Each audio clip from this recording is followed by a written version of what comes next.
पहिलं हे page explain करतो. इथे हे ऑल साईट आणि इथे जे तुमच्या ज्या साईट्स असतील क्रिएट केलेल्या आणि त्याच्यावरती खर्च केलेला त्याच्यानुसार हा सगळा डेटा आहे तो चेंज होतो. आता मी पहिलं ऑल साईटचं सांगतो की सगळ्या ह्या तिन्ही साईट मिळून तुम्ही किती रुपये रिसीव केलेत तर एवढे, स्पेंड किती केलेत आणि बॅलन्स किती आणि ॲक्टिव्ह साईट किती आहेत त्या, त्यानंतर कॅशमध्ये तुमच्याकडे किती आहे आणि बँकेत किती आहे. ही इथं ओव्हरऑल आणि इथे कॅश आणि बँकचा हिशोब आहे.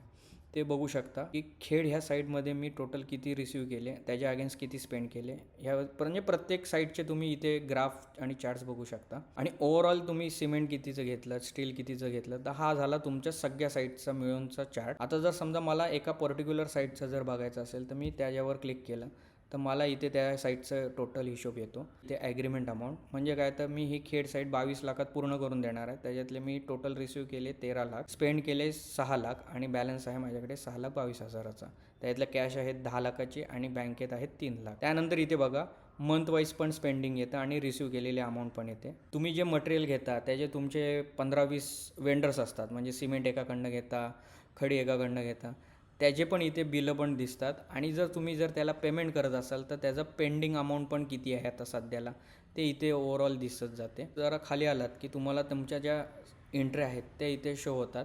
तुम्ही त्या एडिट पण करू शकता किंवा डिलीट करायचे असतील तर डिलीट पण करू शकता. तुम्हाला जर समजा एखाद्या साईट वाईज रिपोर्ट बघायचा असेल तर मी त्या साईट रिपोर्टवर क्लिक केलं तर इथे तुम्ही बघू शकता. आता समजा मी खेड ही साईट बघितली, ते मी टोटल किती इन्स्टॉलमेंट घेतल्या त्या ओनरकडनं, एवढे पैसे रिसीव केले, त्याच्या अगेन्स्ट मी किती खर्च केले. तुम्हाला जर ह्याचा PDF पाहिजे असेल तर इथं प्रिंट सेव्ह टू PDF वगैरे त्याच्यावर क्लिक करू शकता. त्याच्यावर आलात, आता समजा इथे तुम्ही बॅकअपवर क्लिक केलं तर हा पूर्ण जो डेटा आहे एक्सेलवरती दिसतो. म्हणजे इथे तुम्ही जे केलेले ट्रान्झॅक्शन आहेत, सप्लायर्स आहेत, कॅटेगरीज आहेत, ह्या सप्लायरची पेमेंट्स आहेत, ह्या सर्व गोष्टी आहेत त्या सर्व इथे तुम्हाला दिसायला चालू होईल. सर्वात महत्त्वाचे म्हणजे काय, तर सप्लायर्सचे पेमेंट. म्हणजे एखादी साईट चालू असते त्यावेळेला तुमचे 15-20 सप्लायर्स असतात, सिमेंट, खडी, पाणी, मग कोणाची किती देणं आहेत तर ते इथे तुम्ही सप्लायर पेमेंट्समध्ये क्लिक केलं की तुम्हाला खाली इथे बघा टोटल परचेस, त्याच्या अगेन्स्टमध्ये पेड किती केलेत, मग बॅलन्स किती राहिलेत, ते ऑटोमॅटिकली सगळं आहे तो डेटा आहे तो शो होत जातो. आता सर्वात महत्त्वाचं ह्याच्यामध्ये साईट कशी क्रिएट करायची. आता आपण मेकिंगचा पार्ट बघूया. न्यू साईटवर यायचं, इथे तुम्ही तुमचं नाव घ्या, कोणाचं पण नाव घ्या, त्यानंतर ओनरचं नाव. हे असं कंपल्सरी नाही की हा सगळा डेटा फिल केला पाहिजे. लोकेशन घेऊ शकता आणि स्टार्ट कधी केली साईट, तर आता इथे मी एक कुठची पण डेट सिलेक्ट केली. आता ती साईटचा स्टेटस काय तर ॲक्टिव्ह आहे. आणि इथे मात्र अमाऊंट टाका, म्हणजे कसं होईल तुम्हाला हिशोबाला क्लिअर होऊन जाईल. आता समजा मी ह्यांना 15 लाखात करून देणार आहे तर मी इथे सेव्ह केली. तर इथे बघा माझी साईट क्रिएट झाली इथे. त्यानंतर ह्यांची इथे ॲग्रीमेंट आली. आता समजा मी त्याच्याकडनं 1 लाख रुपये आले तर ॲड मनी, इथे जे वरच्या साईडला जे दिसतंय ॲड मनी, त्याच्यावर क्लिक करायचं.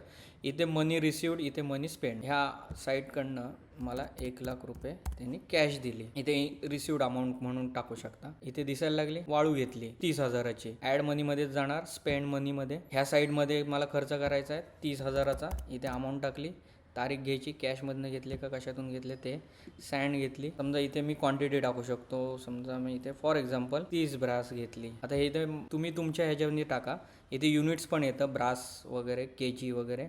त्यानंतर हे कोणाकडनं घेतलं, समजा मी रोहितकडनं घेतलं. त्यानंतर इथे मी सेव्ह केली एंट्री. आणि त्यानंतर आता इथे बघा रोहितला काय केले तर आपण तो इथे क्रिएट झाला आणि त्याला इथे पेंडिंगमध्ये दिसते बघा 30,000. 10,000 रुपये दिले, म्हणजे इथे किती दिसले पाहिजेत तर 20,000. आपण आता इथे सप्लायरला पेमेंट कसं करायचं ते पण बघूया. सप्लायर पेमेंटमध्ये जायचं. इथे समजा रोहित, त्याच्यावर मी समजा 10,000 रुपीज दिले आणि ॲड केला.